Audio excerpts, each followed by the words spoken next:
রাজধানী ঢাকার রাজপথ যখন মিছিলে উত্তাল, ঠিক তখন দেশের সর্বোচ্চ আইনসভা অর্থাৎ জাতীয় সংসদের শীতাব নিয়ন্ত্রিত কক্ষগুলোতে বইছে এক পলিটিক্যাল সুনামি। ক্ষমতার অলিন্দে কান পাতলে শোনা যাচ্ছে এক অভূতপূর্ব ফিসফাস। বিএনপির বাঘা বাঘা নেতারা যা করতে ব্যর্থ হয়েছেন, ২৪-এর সেই মাস্টারমাইন্ড হাসনাত আবদুল্লাহ কি তবে তাই করে দেখালেন? রাজনীতির পোড়া খাওয়া সেনাপতিদের পাশ কাটিয়ে তারেক রহমানের গুটির চালে এখন সামনের সারাতে কেন এক তরুণ তর্কি? এটি কি কেবলই দুর্নীতির তদন্ত, নাকি বাংলাদেশের রাজনীতির মানচিত্র বদলে দেওয়ার কোনো নীল নকশা? পর্দার আড়ালের সেই ভয়ঙ্কর সত্য কি তবে এবার প্রকাশ্যে আসতে চলেছে? গণতন্ত্রের ঘর বলা হয় যে সংসদ ভবনকে, সেই পবিত্র দেওয়ালের আড়ালে বসে যারা ভাগ বাটোয়ারার উৎসবে মেতেছিল, তাদের কপাল পুড়তে খুব বেশি সময় লাগেনি। ঘটনার সূত্রপাত গত ১৯ এপ্রিল। দেশের শীর্ষস্থানীয় একটি সংবাদপত্রের পাতায় যখন সংসদের ভেতরের দুর্নীতির খতিয়ান উঠে এলো, তখন স্তম্ভিত হয়ে গেল পুরো জাতি। তথাকথিত সেই জনসেবকদের মুখোশ খুলে দিল এক অকাট্য তথ্য প্রমাণ। অবাক করা বিষয় হল, সংসদের সাধারণ কিছু সরঞ্জাম যেমন ক্যামেরা, সাধারণ ব্যাগ কিংবা সামান্য মেমোরি কার্ড রিডার কেনা হয়েছে বাজার মূল্যের চেয়ে কয়েক গুণ বেশি দামে। যেখানে সাধারণ মানের জিনিসের দাম পানির দরে হওয়ার কথা, সেখানে সরকারি কোষাগারের কোটি কোটি টাকা লোপাট করা হয়েছে সোনা কেনা দাম দেখিয়ে। এ যেন এক আধুনিক হরিলুট। যখন এই মহাদুর্নীতির খবর চারদিকে দাবানলের মতো ছড়িয়ে পড়ল, তখন আর নিশ্চুপ থাকতে পারলেন না স্পিকার। জনরোষ আর নৈতিকতার চাপে পড়ে নড়ে চড়ে বসল প্রশাসন। মানব সম্পদ শাখা থেকে এক বজ্রকঠিন নির্দেশ জারি করা হলো। সংসদের পবিত্রতা রক্ষায় এবং দুর্নীতির এই হাঁটে হাঁড়ি ভাঙতে গঠন করা হলো ৫ সদস্যের এক উচ্চ ক্ষমতা সম্পন্ন কমিটি। এই কমিটির কাঠামোই বলে দিচ্ছে এবারের খেলাটা মোটেও সাধারণ নয়। কমিটিকে সময় দেওয়া হয়েছে মাত্র ৭ দিন। এই ৭ দিনের অগ্নিপরীক্ষায় তাদের খুঁজে বের করতে হবে পর্দার আড়ালের রাঘব গোয়ালদের। তদন্তের প্রধান বা আবাহক হিসেবে দায়িত্ব দেওয়া হয়েছে সরকারি দলের প্রবীণ নেতা ও হুইপ এবিএম আশরাফুদ্দিন নিজামকে। তার সাথে দলে আছেন লুৎফুল্লাহেল মাজেদ, মোহাম্মদ সাইফুল আলম এবং হুম্মাম কাদেরের মতো ঝানু রাজনীতিকরা। কিন্তু পুরো দেশ যে জায়গায় এসে থমকে দাঁড়িয়েছে, তা হল এই দলের সবচেয়ে গুরুত্বপূর্ণ ও স্পর্শকাতর অবস্থানে বিরোধী দলের সংসদ সদস্য হাসনাত আবদুল্লার অন্তর্ভুক্তি। সরকারি দলের দুর্নীতির ফাইল খোলার চাবি কেন তুলে দেওয়া হলো বিরোধী দলের এক তরুণের হাতে? এখানেই শুরু হয়েছে রাজনীতির আসল দাবার চাল। তারেক রহমান এবং বর্তমান সরকার কি তবে নিজেদের দলের নেতাদের ওপর থেকে আস্থা হারিয়ে ফেলেছেন, নাকি এটি এক সুদূর প্রসারী কৌশল? যে চোরদের ভয়ে পুরো সংসদ ততস্থ, সেই চোর ধরতে একজন ক্লিন ইমেজ বা নিষ্কলঙ্ক তরুণের চেয়ে বড় অস্ত্র আর কি হতে পারে? এই তদন্তের প্রতিটি ফাইল যখন হাসনাতের হাতে যাবে, তখন অনেক বড় বড় নেতার রাতের ঘুম হারাম হয়ে যাওয়াটাই স্বাভাবিক। জুলাইয়ের ছাত্র জনতার বিপ্লবের পর থেকে হাসনাত আবদুল্লাহ নিজেকে এক অনন্য উচ্চতায় নিয়ে গেছেন। তার স্পষ্টতায় আপোষহীন মনোভাবই হয়তো তারেক রহমানকে বাধ্য করেছে এই ঝুঁকি নিতে। তারেক সাহেব খুব ভালো করেই জানেন, হাসনাতকে যখন ময়দানে নামানো হবে, তখন তার সততার শক্তির সামনে কেউ টু শব্দ করার সাহস পাবে না। কিন্তু মুদ্রার উল্টো পিঠও আছে। বিরোধী দলের একজন কনিষ্ঠ নেতার হাতে এমন বিশাল ক্ষমতার চাবিকাঠি দেখে বিএনপির ভেতরেই এখন চাপা ক্ষোভের দাবানল চলছে। বছরের পর বছর যারা রাজপথে রক্ত দিয়েছেন, রোদে পুড়েছেন, তারা এখন নিজেদের কপাল চাপড়াচ্ছেন। কালকের এক তরুণ নেতা এসে সরাসরি প্রধানমন্ত্রীর সবচেয়ে কাছের এবং বিশ্বস্ত মানুষ হয়ে যাবেন, এ যেন এক বড় মাপের অপমান হিসেবে দেখছেন দলের অনেক সিনিয়র নেতা। তাদের মনে এখন একটাই প্রশ্ন, দলের ভেতরে কি তবে যোগ্য মানুষের আকাল পড়েছে, নাকি এটি পুরনো জঞ্জাল পরিষ্কার করার জন্য তারেক রহমানের এক কঠোর বার্তা?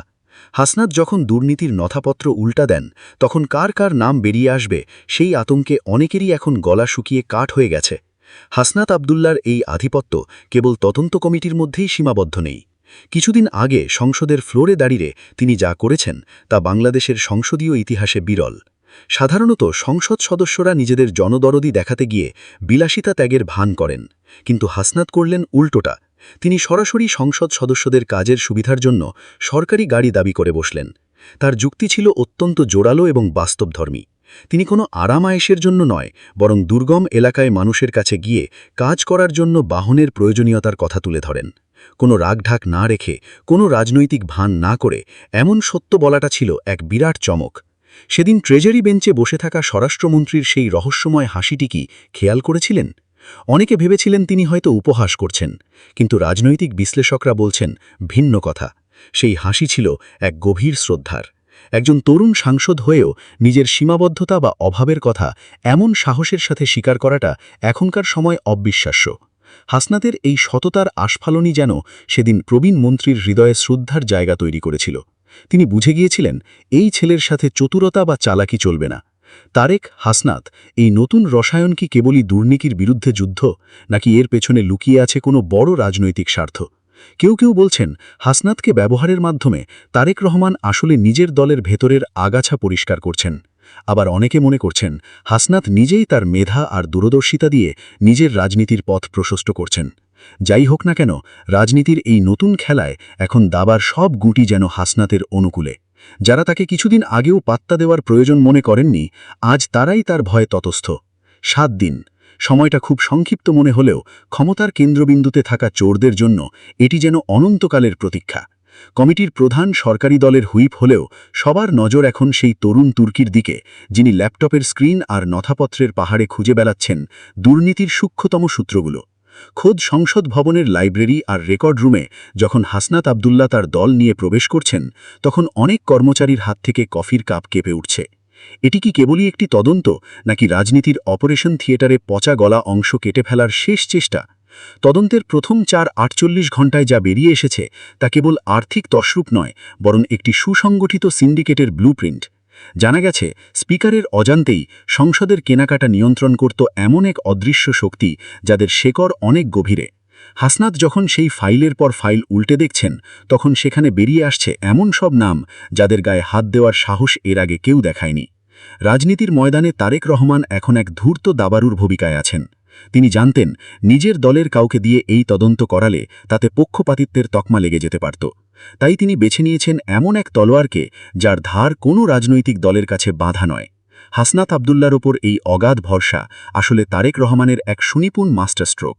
কিন্তু এই চালে দাবার বোর্ড যখন উত্তপ্ত হচ্ছে, তখন বিএনপির কেন্দ্রীয় কার্যালয় থেকে শুরু করে প্রভাবশালী নেতাদের ড্রয়িং রুমে বইছে শোকের মাতম। যে নেতারা ভেবেছিলেন সরকার ক্ষমতায় আসার পর তারাই হবেন দুর্নীতির বিচারক, তারা এখন দেখছেন এক তরুণ তার নাকের ডগা দিয়ে ক্ষমতার অলিগলি চষে বেড়াচ্ছেন। সিনিয়র নেতাদের মধ্যে এক চাপা দীর্ঘশ্বাস, আমরা কি তবে বাতিলের খাতায়? এই হীনমন্যতা আর হিংসার আগুন এখন এতটাই তীব্র যে দলের ভেতরের বৈঠকে হাসনাতের নাম আসতেই অনেকে মুখ ফিরিয়ে নিচ্ছেন। তবে হাসনাত আবদুল্লাহ যেন এসবের ঊর্ধ্বে। তার কাছে সংসদ কেবল একটি ইমারত নয়, এটি জনগণের আমানত। তিনি খুব ভালো করেই জানেন তাকে কেন এই আগুনের খেলায় নামানো হয়েছে। সংসদের ভেতরে গাড়ি চাওয়ার সেই সাহসী দাবিটি আসলে কোনো বিলাসিতার জন্য ছিল না, সেটি ছিল প্রচলিত ব্যবস্থার মুখে এক সপাটে চড়। তিনি বুঝিয়ে দিয়েছেন তিনি কোনো পুতুল এমপি হতে আসেননি।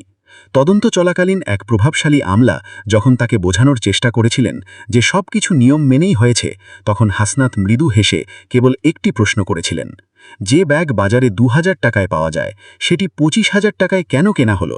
তার গাণিতিক ব্যাখ্যা কি আপনার কাছে আছে? সেই প্রশ্নের উত্তরে পুরো কক্ষটিতে যে নিস্তব্ধতা নেমে এসেছিল, তা আসলে দুর্নীতির হারের পরাজয়েরই ইঙ্গিত ছিল। হাসনাত আর তারেক রহমানের এই যে রসায়ন, এটি কেবল বর্তমান সময়ের জন্য নয়। রাজনৈতিক বিশ্লেষকদের মতে এটি আসলে আগামী দশকের নতুন বাংলাদেশের এক মহড়া। তারেক রহমান হয়তো চাইছেন পুরনো জমানার পলিটিক্যাল সিন্ডিকেট ভেঙে দিয়ে এক নতুন নেতৃত্ব তৈরি করতে, যেখানে আনুগত্যের চেয়ে যোগ্যতা আর সততা হবে বড় মাপকাঠি।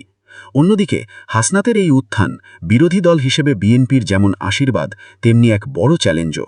চোরদের কপালে এখন চিন্তার ভাঁজ, কারণ তারা জানে হাসনাত কোনো লেনদেনে বিশ্বাস নন।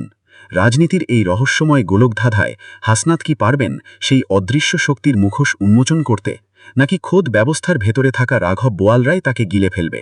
ঘড়ির কাঁটা যখন 7 দিনের সময়সীমার একদম শেষ প্রান্তে, তখন সংসদের করিডরে থমথমে নীরবতা।